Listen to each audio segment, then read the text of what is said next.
j'ai enquêté pendant 3 ans sur la réalité de la situation personnelle, physique et de sexe surtout de Madame Macron. Et je peux vous dire, il y a un mensonge d'État absolument prodigieux, à savoir que Madame Macron en réalité est Monsieur Jean-Michel Trogneux, c'est-à-dire que le frère de Madame Macron s'appelle Jean-Michel Trogneux, mais en réalité, ils ne font qu'une seule et même personne. Il n'y a qu'une seule et même personne, c'est Jean-Michel Trogneux.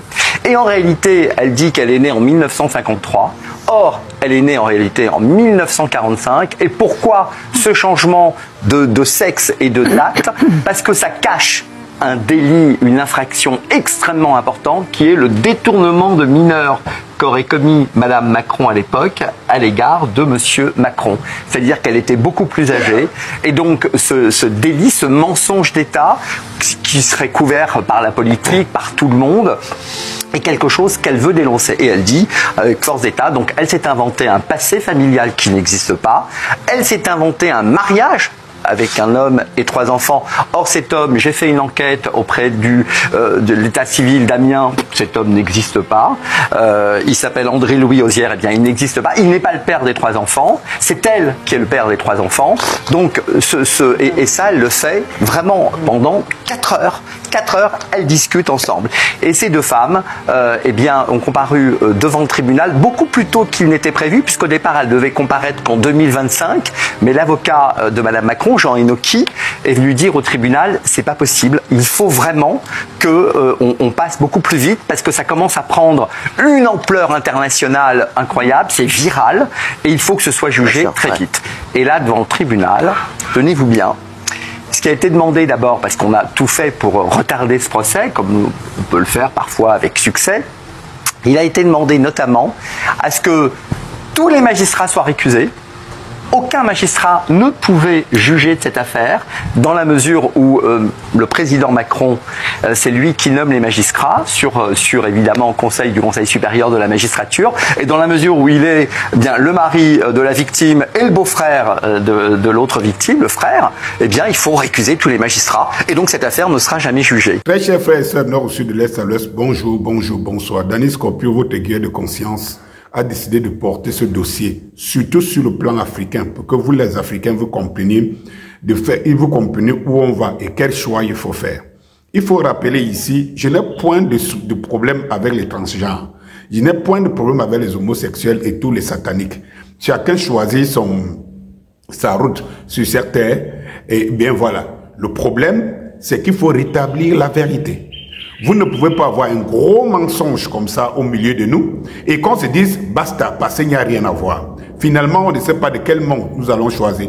De toutes les façons, moi je suis dans un monde où on respecte un être suprême. Je suis dans un monde où je pense que Dieu, quelles que soient les manières, peut exister. Je suis dans un monde où je pense que la vérité doit l'emporter sur le mal. Et en aucun cas, je ne saurais expliquer à mes enfants comment tout ce qui est antichrist, tout ce qui est qui va contre le sens de la nature est une réalité. Et de toutes les façons, je dis bien une chose, il est inconcevable qu'une minorité impose son mode de vie et de pensée à une majorité. Et contre les lois de la nature, c'est quand même pas normal. Eh bien, il arrive que la France se retrouve être le chantre de l'antéchrist. Et je l'ai dit à mes propos de ma première vidéo de la saga, que Macron avait dit « la bête est là ». N'oublions pas que Macron, dans une vidéo, était allé dans une salle de classe des enfants de moins de 9 ans, 10 ans, et leur expliquer, essayer de leur faire comprendre qu'il y a des couples de même sexe et tout. Souvenez-vous que la jeune noire qui était assise était éclaboussée. Éclaboussée parce que même noire qu'elle est, née en France et tout, elle ne conçoit pas qu'il y a un couple qui est de même sexe. Mais ceci paraît anodin. Il faut comprendre que quand c'est le président de la République qui est garant de la morale républicaine le fait, alors vous devez comprendre quoi ça devrait avoir comme influence. L'arrivée de Trump, qui a compris que le monde occidental est en voie de disparition de par la déroute, des déroutes qu'il était en train de prendre.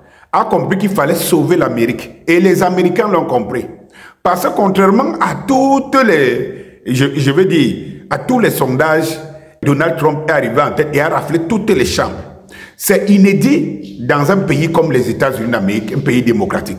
Alors, si les gens avaient si peur de Trump, et que Trump dit qu'il est chrétien et il va restituer les valeurs chrétiennes, sachant qu'en Russie, en Chine et partout dans le monde, on préserve les valeurs qui sont des valeurs humaines, un homme, une femme, un enfant. Parce qu'il faut savoir que toutes ces pratiques qui viennent en parallèle sont inhumaines. Parce que même dans le monde des animaux, elles n'existent pas. Elles n'existent pas. Alors, il faut donc voir le niveau de bestialité qu'on veut réduire l'être, l'humain, le genre humain que nous sommes. Macron est venu comme la bête, comme le fils de la bête, pour abattre la France. C'est que les faits sont avérés et que dans les prochaines publications, je vais vous amener à voir les preuves, les éléments de preuve, point par point, et on les décortiquera. Et je vois encore quelques Africains qui disent, mais qu'est-ce que ça nous regarde? Mais c'est pas possible. C'est pas possible. Les Occidentaux ont compris que pour que l'espèce existe, il fallait qu'ils maintiennent l'Afrique dans l'extrême pauvreté pour des siècles et des siècles, pour que l'Europe, elle, soit préservée pour des siècles et des siècles. Quels sont ces gens? Quels sont ces Africains qui voient encore des choses au premier degré? Je me lève le matin, je me couche le soir, c'est tout. Il faut apprendre à penser à demain, après-demain, l'an prochain, au siècle prochain. Oui, ça a une influence sur nous. Et je vais vous le prouver point par point dans ce dossier de la saga Macron-Brigitte. Deux hommes. Bonjour.